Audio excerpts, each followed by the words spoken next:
नमस्कार विद्यार्थी मित्रांनो, आज आपण प्रॉब्लेम सेट 5 मधील काही महत्त्वाची उदाहरणं बघणार आहोत. कालपर्यंत आपण जे कन्सेप्ट आपले याच्या आधी प्रॉब्लेम सेट 5 मध्ये झालेले होते अशा सगळ्या कन्सेप्टवरची उदाहरणं आपण वन बाय वन बघत आलो आहोत. आता यापुढे आपल्याला जे काही कन्सेप्ट बघायचे आहेत ते थोडेसे वेगळ्या प्रकारचे आहेत. त्याचं जे बेसिक माहिती जी आहे ती आपल्याला याच्या आधीही असायला हवी आणि ती आपल्याला आहे असं गृहीत धरून या ठिकाणी ते उदाहरणं आपल्याला दिले गेलेले आहेत. तर ती कशा पद्धतीची उदाहरणं आहेत त्याचा थोडासा आपण अभ्यास करूया.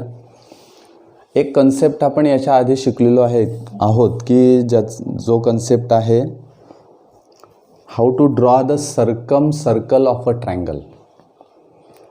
आपण 9th स्टँडर्डमध्ये हा एक टॉपिक होता की to draw the circle of the triangle and to draw the incircle of the triangle.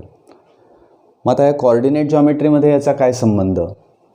तर सर्कल म्हणजे काय हे मला आधी माहिती हवं की how to draw the circle of a triangle. एखाद्या ट्रायंगलचं सर्कल मला काढायचं आहे. मग what is mean by circle? Circle is a circle which passes through the all vertices of the triangle. मग आता याचा कन्सेप्ट काय आहे? तर हा कोऑर्डिनेट जॉमेट्रीमध्ये कन्सेप्ट कशा पद्धतीने आलेला आहे बघूया आपण. तर एक ट्रायंगल तुम्हाला दिलेला आहे आणि या ट्रायंगलचं तुम्हाला सर्कल काढायचं आहे. मी काय करणार सर्कल काढण्यासाठी? सपोज ट्रायंगल ABC, या ABCचे 3 व्हर्टायसेस आहेत. या 3 व्हर्टायसेसमधून जाणारं सर्कल मला काढायचं आहे. What is our process or what is our steps to construct the circle of the triangle? The step is that bisect the sides of the triangle. Means draw the perpendicular bisector of each side of the triangle. प्रत्येक साईडचा काय काढायचा आहे? Perpendicular bisector काढायचा आहे. Yes.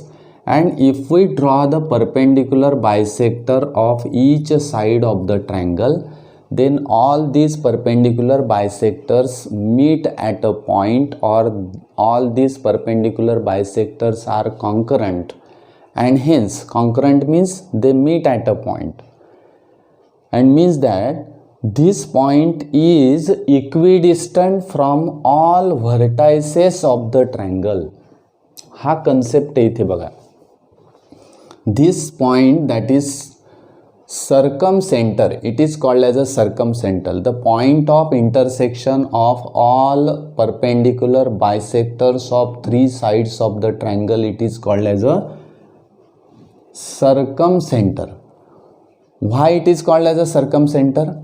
If we take the distance of each vertex from this point of concurrence, suppose this point of concurrence is O, then AO distance is equal to distance OB and is equal to distance OC. Yes, all these 3 distances are equal, and if we take the radius AO or OC or OB, we can easily draw the circle which passes through all 3 vertices of the triangle. हे just मी तुम्हाला काढून दाखवलं. अशा पद्धतीने तुम्हाला triangle काढता येईल. मग कोऑर्डिनेट जॉमेट्रीमध्ये याचा संबंध कसा आला किंवा कशा पद्धतीने आपल्याला उदाहरण दिलेलं असलं आणि आपण कशा पद्धतीने विचार करायचा? तर या ठिकाणी एक सर्कमसेंटरचा कोऑर्डिनेट मला काढायचा आहे. Find the coordinate of the circumcentre of the triangle. This is the circumcentre of the triangle. Yes, त्रिकोणाचा हा सर्कमसेंटर आहे. Circumcentre coordinate of circumcentre of a triangle ABC. Yes, correct. Triangle ABCचा तो सर्कमसेंटर आहे. मग हा सर्कमसेंटरचा कोऑर्डिनेट मला काढायचा आहे. केव्हा मी काढू शकेल? Aचा कोऑर्डिनेट मला दिला असेल. Coordinates of all 3 vertices of the triangle are given. त्रिकोणाच्या तिन्ही व्हर्टायसेसचे कोऑर्डिनेट्स मला दिलेले असतील त्यावेळेस मला हा सर्कम सेंटरचा कोऑर्डिनेट काढता येईल. कसा काढता येईल तर कन्सेप्ट मी सांगितला आहे की distance AO is equal to distance OC is equal to distance OB. All these three distances are equal. These three distances are nothing but the radius or radii of the circle. ते सर्कलच्या रेडाय आहेत. हा concept विचारात घेऊन मला उदाहरण सोडवायचं आहे. म्हणजे सगळ्यात महत्त्वाचं म्हणजे कन्सेप्ट्स आपल्याला माहिती असले पाहिजेत. कुठलंही उदाहरण सोडवताना त्याच्या बॅकग्राऊंडला काही कन्सेप्ट असतात. मी कन्सेप्ट याच्यावर जास्त भर देतो आहे. याचं कारण असं की आपल्याला जे शिकायचं आहे ते कन्सेप्च्युअल लर्निंग ज्याला म्हणतो आपण, किंवा मला संबोध सगळे शिकले पाहिजेत. जसं की आपण भाषा बोलतो, हा एक संबोध आहे. आपण काही 1 2 3 4 अंक लिहितो, हे चिन्ह आहेत, ते संबोध आहेत. आपण बोलतो तो पण संबोध आहे. म्हणजे ज्या शब्द मी उच्चारतोय ते तुम्हाला कळत आहेत. हा सगळा जो भाग आहे हा कन्सेप्टवर आधारित आहे. म्हणून प्रत्येक स्टेपला, प्रत्येक टॉपिकला काहीतरी कन्सेप्ट असतो आणि तो कन्सेप्ट विचारात घेतला की आपल्याला पुढचे मार्ग सगळे सोपे होतात. आपण आता क्वेश्चन सोडवण्याचा विचार करूया. क्वेश्चन आपल्याला दिलेला आहे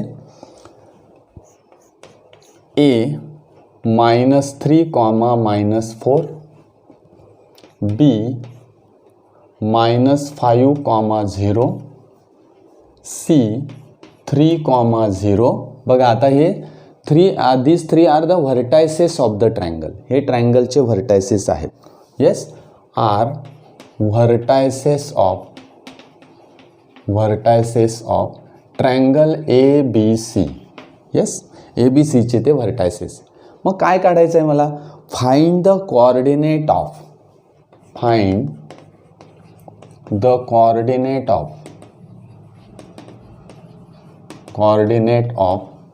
circum center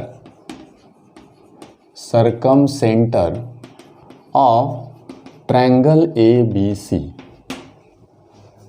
ट्रायंगल ABCचा सर्कम सेंटरचा कोऑर्डिनेट मला काढायचा आहे.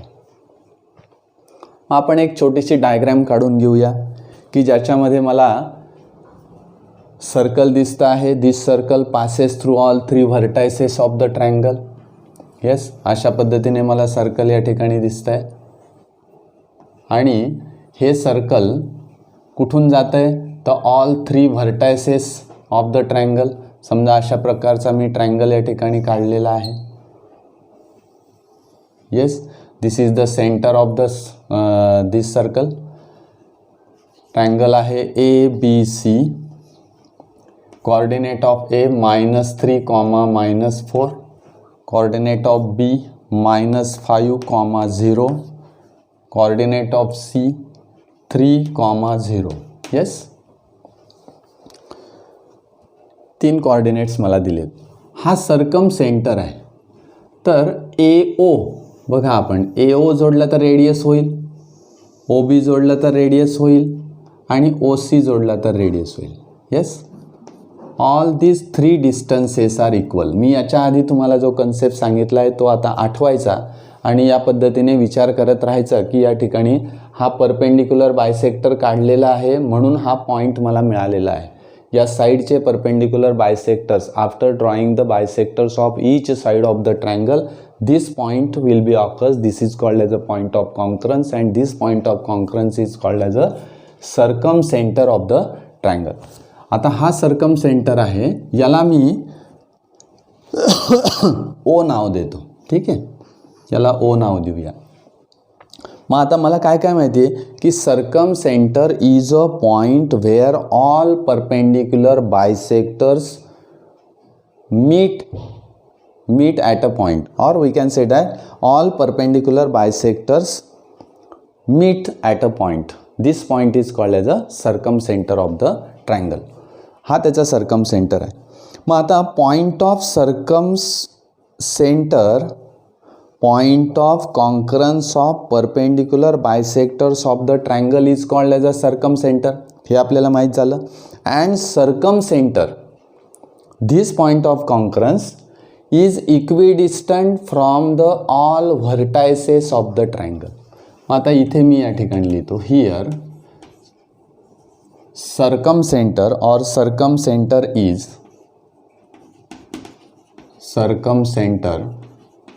O is equidistant from all three vertices of a triangle ABC. yes, ABC पासून ते सगळा तो जो O पॉईंट आहे म्हणजे सर्कमसेंटर जो आहे तो कसा आहे, इक्विडिस्टंट आहे. मग आता या ओचा कोऑर्डिनेट काय तो आपण ॲज्युम करून घेणार आहे. Coordinate of O is H, K असं मी गृहीत धरतो. लेट O H, K हा त्याचा कोऑर्डिनेट आहे. O हा सर्कमसेंटरचा तो कोऑर्डिनेट मला काढायचा आहे. What is the value of H and what is the value of K हे मला त्या ठिकाणी काढायचं. हा मी विचार करणार आहे.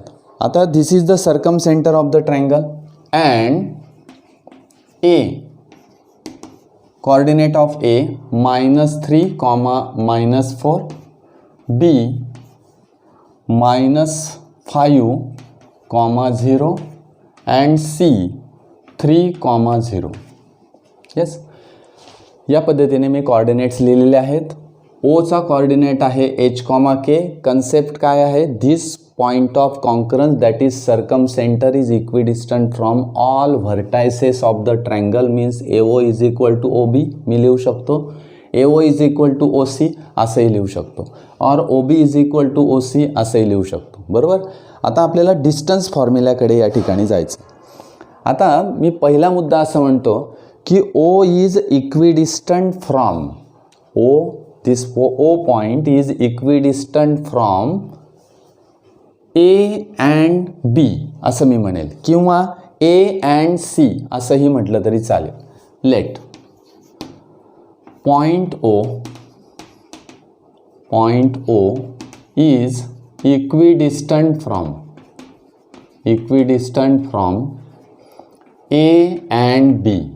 बघा मी कशा पद्धतीने लिहिले आहे, point O is equidistant from A and B. याचाच अर्थ काय, AO is equal to OB असा याचा अर्थ होईल. आता AO is equal to OB म्हणजेच मला AO डिस्टन्स काढायचं आहे, OB डिस्टन्स काढायचं आहे. आपल्याला डिस्टन्समध्ये स्क्वेअर रूट येणार आहे म्हणून मी त्याचा स्क्वेअर करून टाकतो म्हणजे AO square is equal to OB square असं पण असू शकेल. येस, असंच असेल. त्यामुळे तिथला स्क्वेअर रूट निघून जाईल. मग आता AO बघा, AO आता हा जो O आहे हा x2 y2 असं मी मानतो आणि हा A म्हणजे काय x1 y1. हां, हे इथल्या इथे आपल्याला करायचं आहे कारण प्रत्येक वेळेस मला तो फॉर्म्युला लिहिणं शक्य नाही कारण उदाहरणं बरीचशी मोठी असतात आणि त्याच्यामध्ये आपल्याला प्रत्येक वेळेस तो फॉर्म्युला लिहून मग व्हॅल्यूज पुटअप करण्यापेक्षा आपल्याला हे माहीत झालं आहे आता. त्यामुळे आपण AO डिस्टन्स काढताना सरळ या ठिकाणी लिहिणार आहे AO distance is x2 - x1 याला x2 y2 असं मानूया आणि याला x1 y1 मानूया. येस, म्हणजे h + 3 bracket square. Yes, k + 4 + k + 4 bracket square या पद्धतीने मी मानलं इज इक्वल टू आता OB स्क्वेअर. पुन्हा आपण B हा जो आहे हा x1 y1 मानणार, याला x2 y2च राहू देणार म्हणजे h + 5 bracket square plus k -0 bracket square. आता याचं स्क्वेअरिंग करून घेऊया आपण. h + 3 bracket square means h square plus 6h and plus 9 and plus k square plus 8k and plus 16 is equal to इथे h square plus 10h and plus 25 and plus k square. बघा कशा पद्धतीने लिहिले. म्हणजे H plus 5चा square केला bracket square आणि K square K minus 0 means K that is K square. इथे आता एच स्क्वेअर कॅन्सल, के स्क्वेअर कॅन्सल, हे दोघं कॅन्सल झाले. एच आणि के, आता मला या ठिकाणी एक इक्वेशन तयार करायचं कारण एच आणि के हे दोन व्हेरिएबल्स मला या ठिकाणी मिळतात. 6h, तसं इथे एच आहे का बघा 10h, म्हणजे 6h मायनस 10h. येस. आता नंतर केचं बघूया आपण. 8k प्लस 8k, या बाजूला के ची टर्म आहे का बघूया, नाही आहे. ठीक आहे. इज इक्वल टू, आता इथे कॉन्स्टंट टर्म बघा 25 आहे, 25. इकडे 16 प्लस 9 म्हणजे 25 आणि 25 तिकडे गेला तर minus 25 and hence 6h minus 10h means minus 4h and plus 8k is equal to 0. असं एक मला व्हॅल्यू त्या ठिकाणी मिळाली. मग मी काय करतो, डिव्हाइड बाय -4. इथे काय करणार आहे मी, डिव्हाइड बाय -4. -4ने मला डिव्हाइड करायचं. डिव्हाइड केल्यावर मला काय मिळेल तर h, इथे बघा -4ने मला डिव्हाइड करायचं आहे म्हणजे इथे मिळेल h मायनस, इथे 4ने डिव्हाइड करायचं आहे म्हणजे किती मिळेल -2k. इथे मायनस व्हॅल्यू का झाली कारण -4ने मी डिवाइड करतोय. Is equal to 0 upon -4 that is 0. This is equation number 1. हे इक्वेशन नंबर 1 मला त्या ठिकाणी मिळालं. मग आता असंच इक्वेशन मला अजून तयार करता येईल का? येस, करता येईल. कशा पद्धतीने, मी सुरुवातीला घेतलं तर AO is equal to OB असं मी घेतलं आहे. आता मी AO is equal to OC घेईल. Yes, again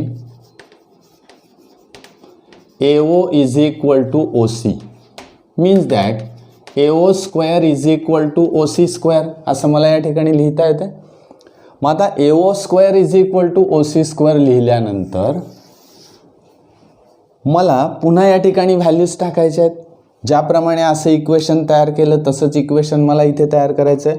तर AO स्क्वेअरचं डायरेक्ट व्हॅल्यू मला माहितीच आहे बघा. इथे AO स्क्वेअर मी लिहिलेलाच आहे म्हणजे LHS येईल h plus 3 bracket square plus k plus 4 bracket square is equal to, इथे मी आता OB स्क्वेअरच्या ऐवजी इथे घेतलं आहे OC स्क्वेअर. मग आता O आणि C कडे बघायचं. हा C x1 y1, हा x2 y2, h मायनस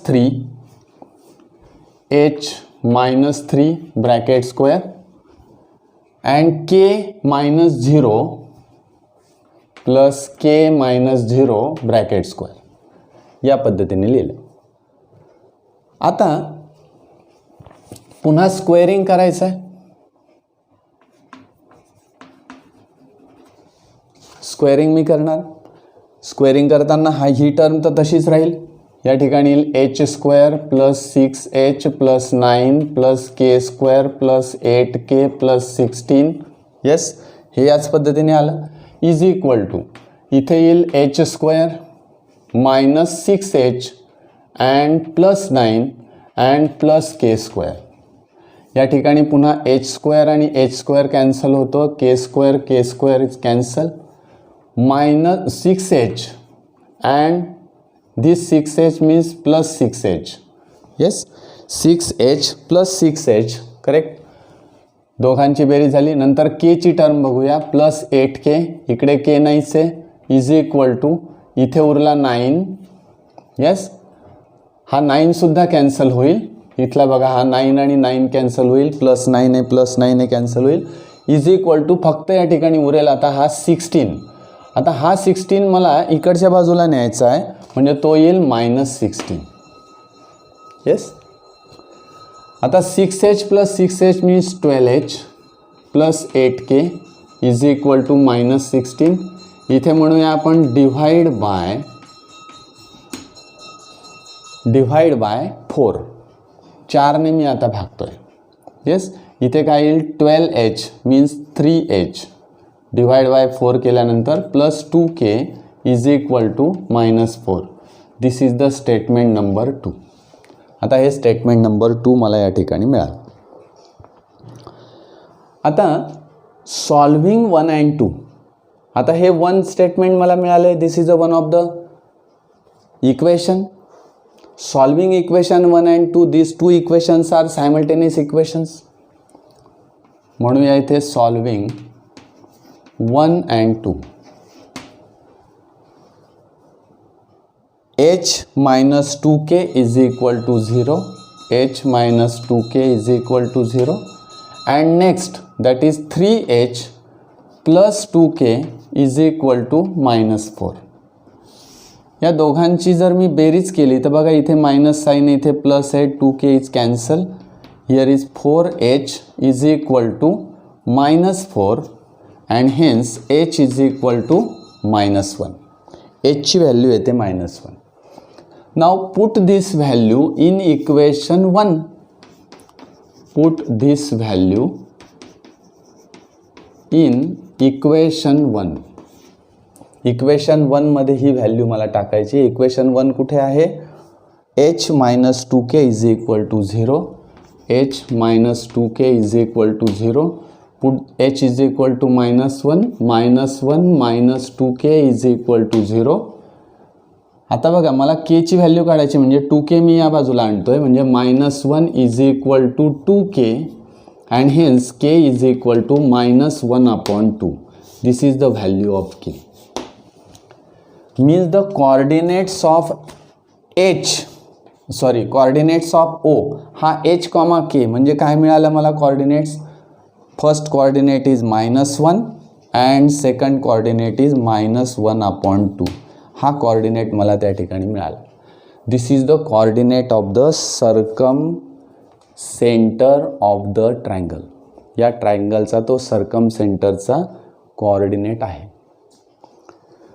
आता इथे चुका कशा होतात याच्यावर आपण थोडंसं लक्ष केंद्रित करूया की हे आपल्याला समजलं की अशा पद्धतीने करायचं आहे. डिस्टन्स इक्वल आहे. मी डिस्टन्स फॉर्म्युला वापरणार आहे.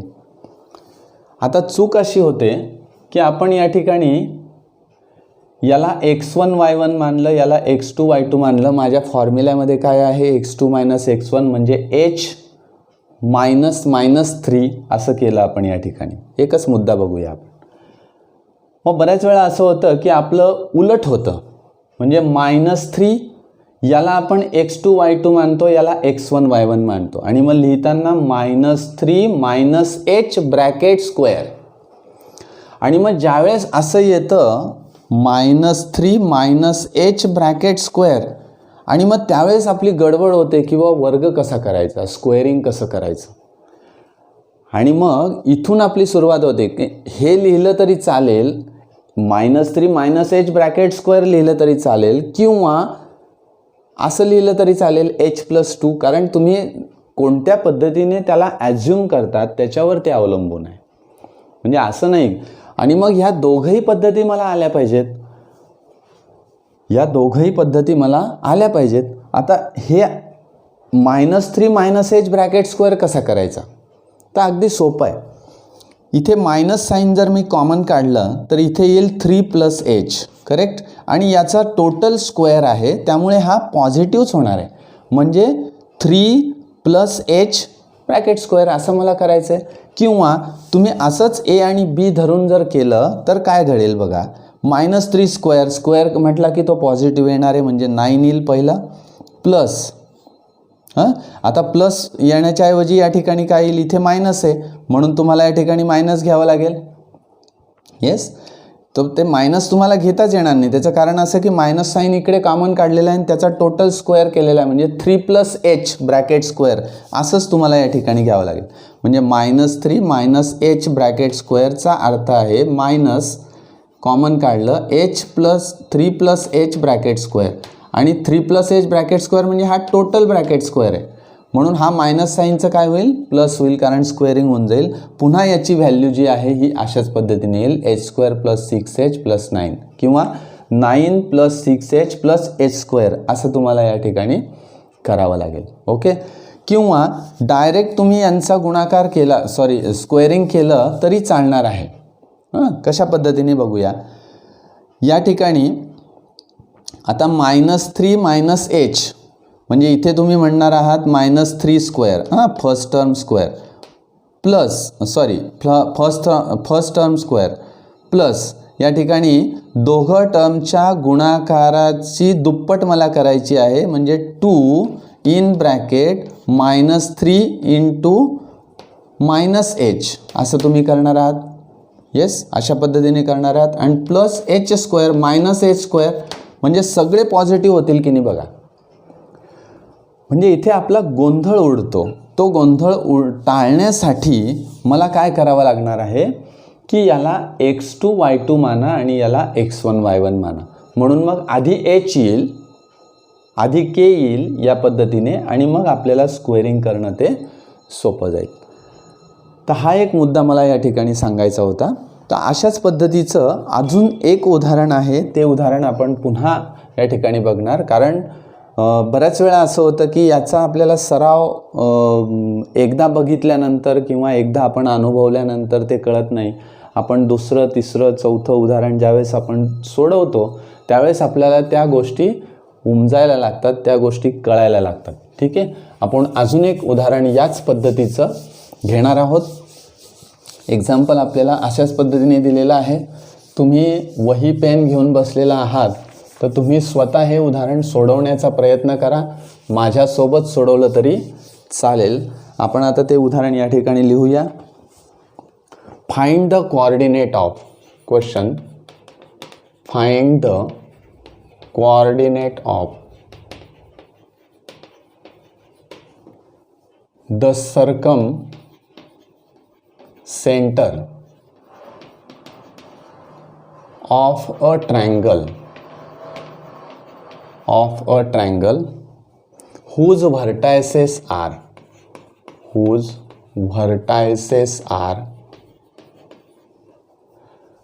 -3 1 0 -2 and 1, 3 असे 3 व्हर्टायसेस मला दिलेले आहेत.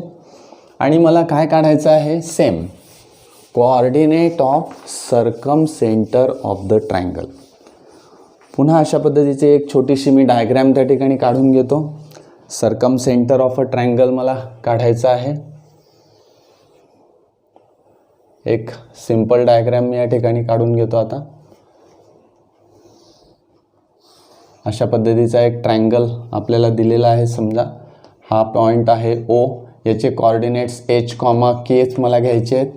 ठीक आहे, हा या ठिकाणी पॉईंट्स मला दिलेले नाही आहेत, त्याचे नावं दिलेले नाही आहेत, तर मी ABCच घेतो. पुन्हा ABC.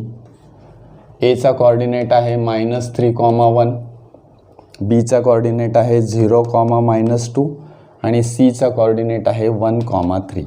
येस, O हा आहे सर्कम सेंटर, म्हणजेच AO = OB = OC. येस, हे मला माहिती आहे. येस, इथे मी म्हणतो आता O is circumcentre of a triangle ABC. Then O is equidistant from all vertices of a triangle ABC. Yes, ABCच्या सगळ्या व्हर्टायसेसपासून तो इक्विडिस्टंट आहे, असं मी सुरुवातीला मेन्शन केलं. कारण बऱ्याच वेळा असं असतं की एक्सप्लेनेशन करताना तुम्हाला काय समजलेलं आहे हा भाग त्या ठिकाणी लिहिणं सर्वात जास्त महत्त्वाचं आहे. मग आता O जो आहे याचा कोऑर्डिनेट मी लिहिणार h, k is a circum centre. Yes, तो सर्कम सेंटर आहे. कोऑर्डिनेट्स ऑफ A चे कोऑर्डिनेट्स मी या ठिकाणी लिहितो -3, 1. B चे कोऑर्डिनेट्स 0, -2. C चे कोऑर्डिनेट्स 1, 3. हे बघा, या पद्धतीने आपण लिहून घेतलं. आता मला O इक्विडिस्टंट आहे, हे कोऑर्डिनेट्स मला दिलेले आहेत. Let AO = OB. बरोबर, AO = OB. येस, म्हणजे हे 2 पॉईंट्स आणि हे 2 पॉईंट्स. मला आता या ठिकाणी AO is equal to OB म्हणजेच काय, AO square is equal to OB square, one at the same. याच पद्धतीने आपण विचारात घेऊया. मग आता AO स्क्वेअर लिहिताना स्क्वेअर रूट निघून जाईल. आपला डिस्टन्स फॉर्म्युलाच वापरायचा आहे मला. मी पुन्हा आणखी विचार करतोय, h+3 बघा, h+3 ब्रॅकेट स्क्वेअर, पुन्हा त्याच पद्धतीने येईल h+3 bracket square plus k-1 bracket square. आता हा +3 का आला, h-3 म्हणून +3 k-1 bracket square is equal to OB square, म्हणजे इथून आता k-0 ब्रॅकेट स्क्वेअर, सॉरी आपल्याला आता x2 minus x1 bracket square घ्यायचं आहे, h-0 bracket square plus k+2 bracket square. आता याचं स्क्वेअरिंग करूया आपण. h² plus 6h plus 9 plus k square minus 2k plus 1 is equal to h square. बघा इथे 0च आहे म्हणून फक्त h स्क्वेअर येईल plus k square plus 4k plus 4. Yes, h square is cancel, k square cancel, उरतं काय बघा 6h. येस, इकडे h आहे का, नाही. मग आता k बघूया, -2k, नंतर इथे -4k. येस, नंतर constant term is equal to, या ठिकाणी कॉन्स्टंट टर्म एकच आहे 4, इथे 9 प्लस 1 म्हणजे 10, इथे येईल -10 म्हणजे 6h -2k. आता -2k आणि -4k यांची होईल बेरीज, म्हणजे या ठिकाणी येईल 6h -6k is equal to -6. बघा आता डिव्हाइड बाय 6 6ने मी भागितलं तर काय होईल, h - k is equal to -1. Statement number 1 or equation number 1. Now similarly AO is equal to OC. इथे मी लिहितो आता similarly AO is equal to OC means that AO square is equal to OC square. हे मला लिहिता येईल. मग AO स्क्वेअरची तर ही व्हॅल्यू अशीच्या अशी लिहून टाकायची, काही अडचण नाही.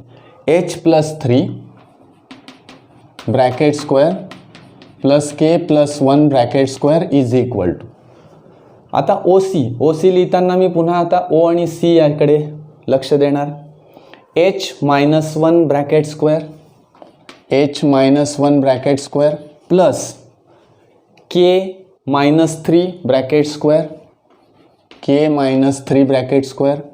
स्क्वेअरिंग करूया, h square plus 6h plus 9 plus k square plus 2k plus 1 is equal to, इथे h square plus sorry minus h square minus बघा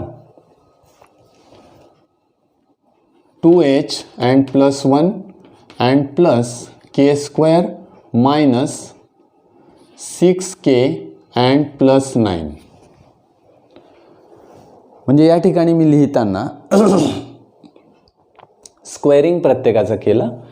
h स्क्वेअर कॅन्सल झाला, k स्क्वेअर कॅन्सल झाला. आता इथे टर्म जास्त असल्यामुळे फारसं घाबरण्याचं कारण नाही, सिमिलर टर्म्स कलेक्ट करायच्या, बाकी काही नाही. 6h मायनस 2h इकडे आणायचा म्हणजे 6h प्लस 2h. येस, दोनच hच्या टर्म्स असतील इकडे आणि तिकडे. k ची टर्म प्लस 2k, इकडे k ची टर्म आहे का, येस आहे, म्हणजे plus 6k is equal to. आता कॉन्स्टंट टर्म बघा, 9 प्लस 1 म्हणजे 10, इथे 9 प्लस 1 म्हणजे 10, तो त्या बाजूला जाईल म्हणजे -10. 10 - 10 is equal to 0. 6h plus 2h means 8h and plus 8k is equal to 0 असं मला मिळेल. बघा 8h, एक मिनटं, k plus 1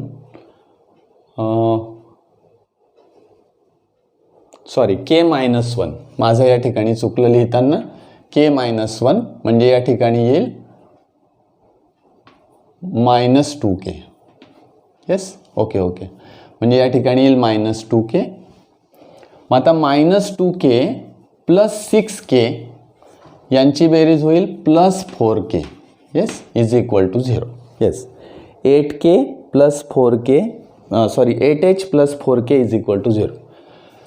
मग आता हे इक्वेशन याच्यातून तुम्हाला या ठिकाणी k मिळालेला आहे, पण डिव्हाइड बाय 4 करूया. Divide by 4. बघा असं निरीक्षण करायचं, इथं h minus K is equal to -1 आहे, इथे मला k आणता येईल. डिव्हाइड बाय 4 केलं की त्या ठिकाणी k येईल, म्हणजे इथे येईल 2h plus k is equal to 0. 4ने 0ला भागितलं तर 0 मिळेल. That is equation number 2. Solving 1 and 2 या दोघं इक्वेशन मला सॉल्व करायचे आहेत. h minus k is equal to -1 and second 2h plus k is equal to 0. दोघं सॉल्व करताना बेरीज केली. बघा आता इथे मी डिव्हाइड बाय 4 करून घेतल्यामुळे इट इज व्हेरी इझी, म्हणजे ते अतिशय सोपं झालं आपल्याला. k कॅन्सल झाला, इथे येईल 3h is equal to -1 and hence h is equal to -1/3. म्हणजे एक व्हॅल्यू मला मिळाली h ची -1/3. मग आता दुसरी व्हॅल्यू काढता येईल का? Yes, it is again very simple. Put this value in this equation 1 or equation 2.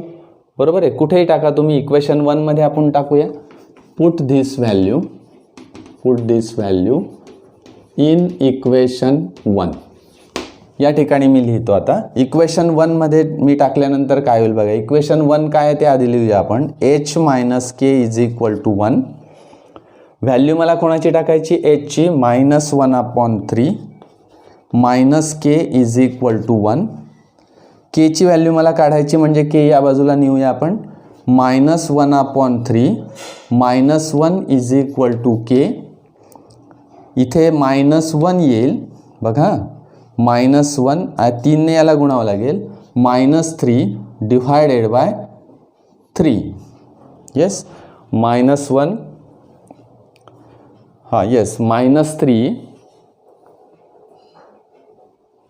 इकडच्या बाजूला हां -1 आहे. सॉरी, या ठिकाणी -1 आहे, म्हणजे इथे +1 येईल, म्हणजे या ठिकाणी +3 येईल बघा. म्हणून मग -1 + 3/3 is equal to K and hence K is equal to 2/3. म्हणजे व्हॅल्यू ऑफ के इज 2/3. थोडंसं या ठिकाणी चिन्हांच्या बाबतीमध्ये आपल्याला थोडंसं काळजी घ्यावी लागेल. त्याचं कारण असं की हे इथून आपण इक्वेशन लिहिताना बऱ्याच वेळा चुका होतात. h minus K is equal to -1च्या ऐवजी 1 लिहिलं गेलं तर लगेच व्हॅल्यू या ठिकाणी बदलते. येस, म्हणजे आपल्याला प्रत्येक वेळेस लिहिताना 2-2 वेळा चेक करून घ्यावा लागेल की मी बरोबर लिहिलेलं आहे की नाही. येस, हे आपल्याला चेक करून आपण ते उदाहरण सोडवलं पाहिजे. म्हणजे या ठिकाणी आता h आणि kच्या व्हॅल्यूज मला मिळाल्या आहेत. h is equal to -1/3 and k is equal to 2/3. तर अशा प्रकारची किंवा याच पद्धतीची to find the circumcentre of the triangle, अशा पद्धतीची उदाहरणं तुम्ही वेगवेगळी उदाहरणं प्रश्नपत्रिकांमधून काढा आणि ती उदाहरणं सोडवण्याचा प्रयत्न करा. यामध्ये चुका ज्या आहेत त्या टाळण्याचा प्रयत्न करा.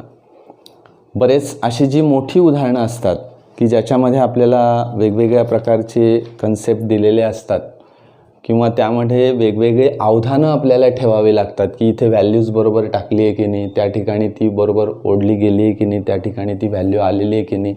ह्या ज्या बाबी आहेत या मोठ्या उदाहरणामध्ये आपल्याला खूप जरा जास्त विचार करावा लागतो. म्हणून जास्त गोंधळून न जाता आपल्याला जो मुद्दा दिलेला आहे त्याच्याशी स्टिकअप राहून आपल्याला हे सगळं काम करावं लागेल. ओके, आता आपण पुढच्या उदाहरणाकडे जाऊया. काल मी असं म्हटलं होतं की रेक्टँगल मला दाखवता येईल. If we are given 4 vertices of the quadrilateral आणि असं सांगितलं की हे 4ही व्हर्टायसेस ऑफ द क्वाड्रिलॅटरल तुम्हाला दिलेले आहेत आणि हे 4ही व्हर्टायसेस ऑफ क्वाड्रिलॅटरल हे एका रेक्टँगलचे व्हर्टायसेस आहेत असं प्रूव्ह करा.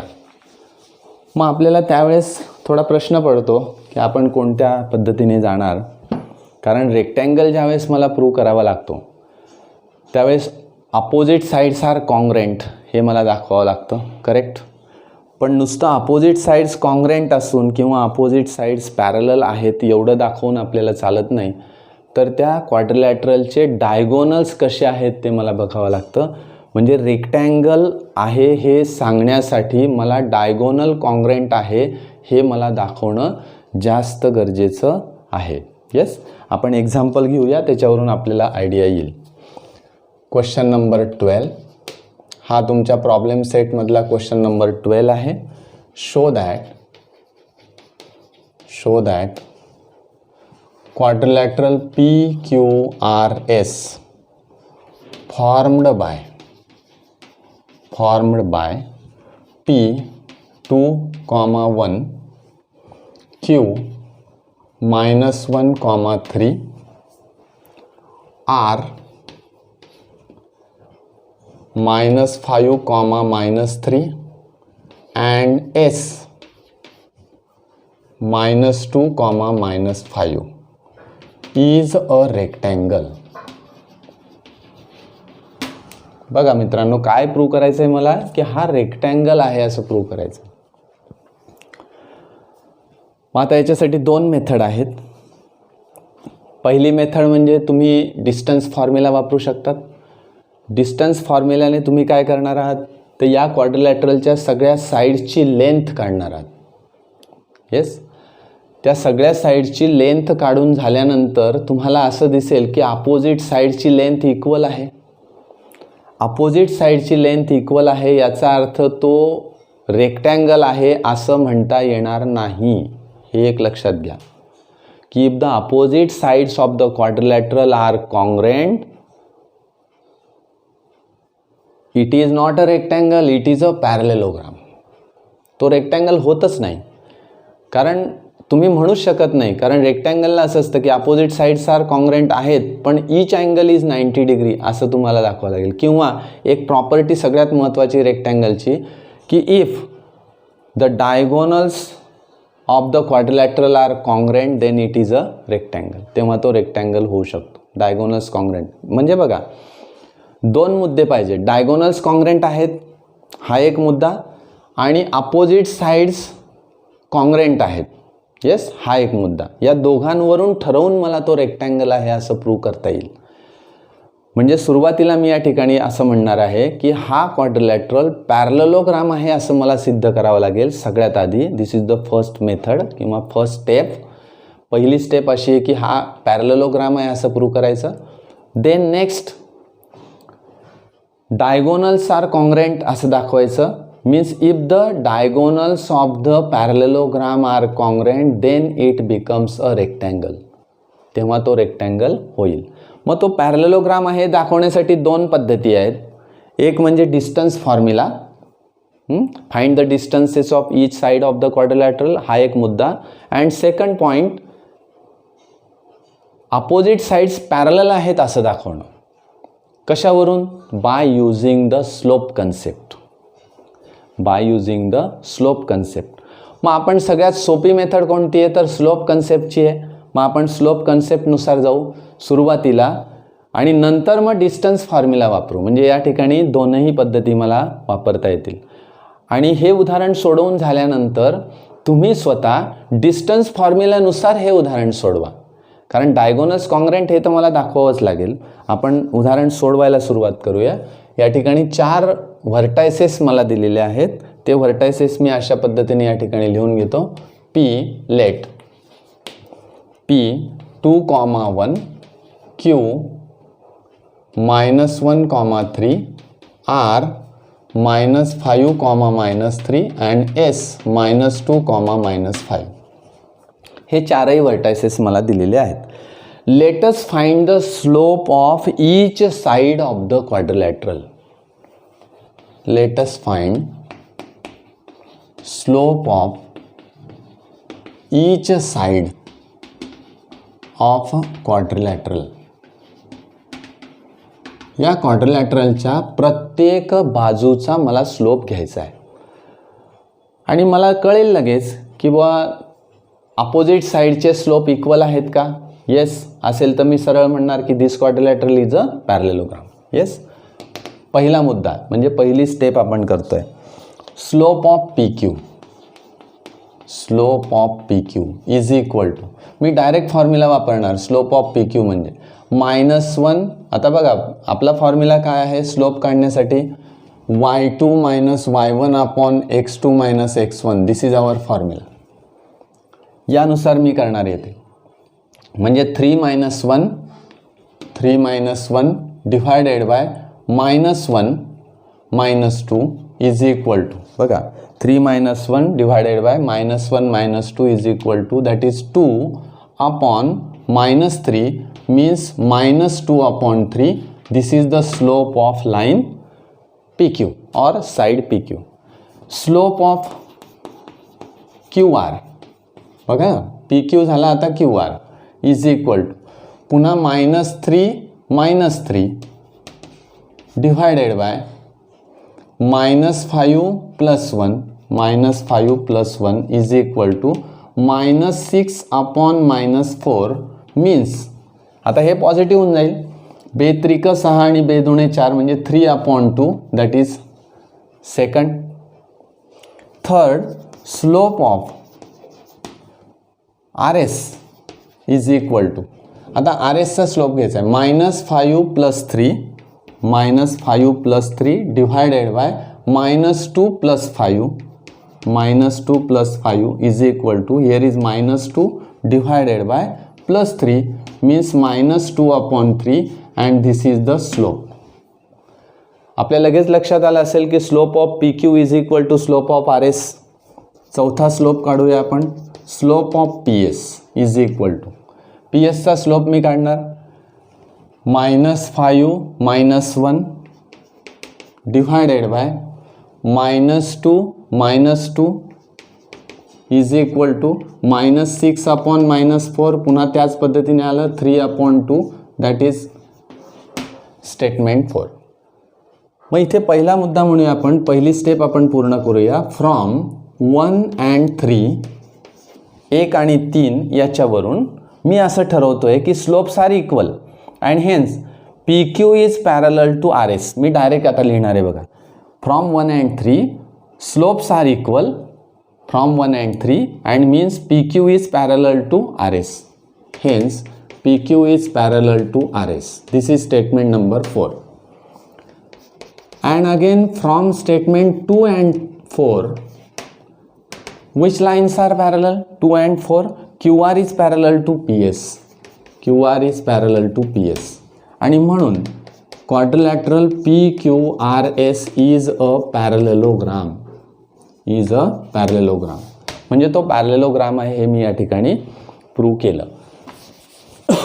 आता मला स्लोप कन्सेप्ट सोडून काय करावं लागेल, स्लोप कन्सेप्ट सोडून मला आता डिस्टन्स फॉर्म्युल्याकडे यावं लागेल. मग तुम्ही म्हणाल की सर स्लोप कन्सेप्ट इथे वापरता नाही येणार का. तर येस वापरता येईल, पण तो आपल्याला डिस्टन्स इक्वल आहे असं दाखवायचं आहे. बरोबर आहे. स्लोप कन्सेप्टने काय होईल, हे 2 डायगोनल्स अशा पद्धतीने असतात, हे तुम्हाला माहिती आहे. तर याचा स्लोप आणि याचा स्लोप पॉझिटिव्ह येईल तर याचा निगेटिव्ह येईल. फक्त एवढाच फरक होईल. तुम्हाला डिस्टन्स इक्वल आहे हे दाखवता येणार नाही. म्हणजेच त्याची लेंथ जी आहे ती इक्वल आहे असं दाखवता येणार नाही. म्हणून आपल्याला या ठिकाणी डिस्टन्स फॉर्म्युला वापरावा लागेल. Now let us find the distance of diagonals of the parallelogram. Let us find length of diagonals of parallelogram. म्हणजे आता आपण हा पॅरलेलोग्राम म्हटलेला आहे म्हणून पॅरलेलोग्रामचे डायगोनल्स मला काढायचे. मग डायगोनल्स कोणते असतील? पी क्यू हा डायगोनल होईल का? नाही. मग आपण एक रफ डायग्राम काढून घ्यायची. Yes, P Q R S, P Q R S. ठीक आहे, क्रम कसाही घ्या. पी आर हा एक डायगोनल येईल आणि क्यू एस येईल. तुम्ही कोणत्याही क्रमाने नावं दिले तरी तुम्हाला पी आर आणि क्यू एस हे डायगोनल्स मिळतील.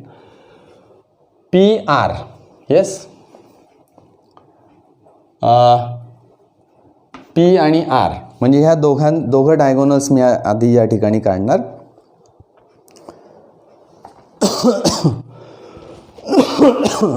सॉरी. आता पी आर डायगोनल मी काढतोय म्हणजे पीचे कॉर्डिनेट्स मला घ्यायचे 2,1. येस, क्यूचे कॉर्डिनेट्स घ्यायचे -1,3. याला आपण x1 y1 म्हणणार, याला x2 y2 म्हणणार. बरोबर. म्हणून P Q is sorry not Q, बघा माझ्याकडून पुन्हा क्यू घेतलं गेलं. आर पॉईंट मी या ठिकाणी लिहितोय आर, पी आर -5, -3. ओके. म्हणून आता या ठिकाणी P R diagonal is P R, distance P R is equal to square root of x2 - x1 -5 - 2 bracket square plus y2 - y1 -3 -1 bracket square is equal to square root of -2 -5 -2 म्हणजे -7 bracket square plus इथे किती येईल -3 -1 means -4 bracket square is equal to square root of 49 and plus 16. या दोघांची बेरीज करूया आपण. 15 65. Yes. त्याचप्रमाणे तुम्ही जर गेलात तर आता तुम्हाला डायगोनल काढायचं आहे, diagonal Q S. Yes, let us find the diagonal Q S. याचप्रमाणे तुम्हाला क्यू एस डायगोनल काढायचं. क्यू एस डायगोनल आपण काढून बघूया किती येतो. इथपर्यंतच मी पोचतो.